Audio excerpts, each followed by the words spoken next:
As far as how this strategy can be modified for a kindergarten classroom, like I said, I do believe that this strategy is something that can be modified very easily based on grade level, content area, teacher, student. And I think that teachers are naturally using this strategy constantly.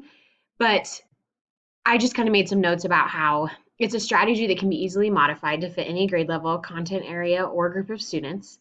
Kindergartners have not been exposed to critical thinking while reading, or at least some of them, or most of them. And verbal scaffolding will ask students to take their thinking to a deeper level. What's cool about that is that kindergartners that have been exposed to harder texts maybe haven't been exposed to the conversations.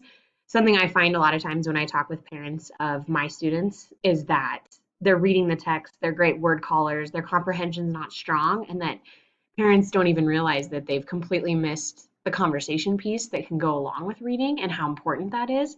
So I think it's really cool because you can see a kid that might be able to read a higher text level, but comprehension isn't all there. And it really becomes obvious when you start that deeper questioning and that deeper thinking.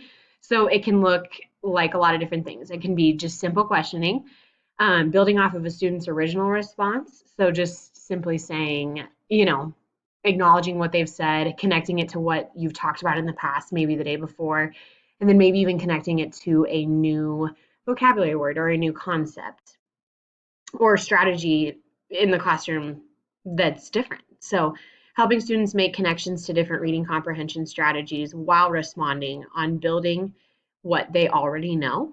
And that's how that strategy can be modified for a kindergarten level.